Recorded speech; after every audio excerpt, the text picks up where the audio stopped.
Hello everyone, MD doctor চ্যানেলে আপনাদের সবাইকে স্বাগত। আমি ডক্টর রেশমি। আজকে একটা গুরুত্বপূর্ণ টপিক নিয়ে আমরা আলোচনা করব। আজকের টপিক গর্ভবতী মায়েদের খাদ্য তালিকা। গর্ভবতী মায়েদের ভীষণ উপকারী 4টি খাবার নিয়ে আমি আলোচনা করব, কারণ গর্ভকালীন সময়ে সঠিক খাবার মা এবং শিশুকে বিভিন্ন রকম রোগ প্রতিরোধ থেকে বাঁচাতে পারে।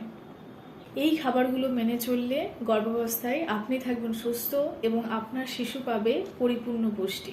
প্রথমত ডিম। গর্ভের মধ্যে যে শিশু আস্তে আস্তে বেড়ে উঠছে তার মস্তিষ্ক ডেভেলপের জন্য কোলিন নামক একটা উপাদান খুবই গুরুত্বপূর্ণ। কোলিনের অন্যতম উৎস হল ডিম। মনে রাখবেন, কাঁচা ডিম বা আধসেদ্ধ ডিম খাওয়া গর্ভাবস্থায় খুবই বিপজ্জনক। গর্ভাবস্থায় ক্যালসিয়াম 2টি কারণে খুবই গুরুত্বপূর্ণ। যে শিশু গর্ভাবস্থায় বেড়ে উঠছে তার হাড় মজবুত করার জন্য এবং দাঁত শক্ত করার জন্য এবং মায়ের ব্লাড প্রেশার স্বাভাবিক রাখার জন্য ক্যালসিয়াম খুবই গুরুত্বপূর্ণ। ক্যালসিয়ামের সবথেকে ভালো উৎস হল দুধ, টক দই, কাঠবাদাম, ডিম এবং শাক। তৃতীয় খাবার হলো শাক। শাকের মধ্যে প্রচুর পরিমাণে ফোলেট এবং আয়রন থাকে।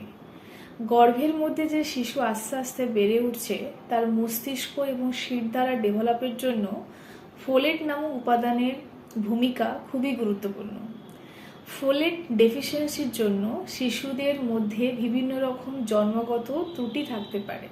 তাই গর্ভাবস্থায় বেশি বেশি করে বিভিন্ন রকমের শাক আমাদের খেতে হবে। এবং চতুর্থ খাবার হলো ভিটামিন সি জাতীয় খাবার। আমলকি হচ্ছে ভিটামিন সি এর গুরুত্বপূর্ণ উৎস বা প্রধান উৎস বলতে পারেন। ভিটামিন সি আমাদের শরীরে তৈরি হয় না, তাই ভিটামিন সি জাতীয় খাবার আমাদের বাইরে থেকে নেওয়া উচিত। প্রেগন্যান্সির সময় ভিটামিন সি জাতীয় খাবার খুবই গুরুত্বপূর্ণ।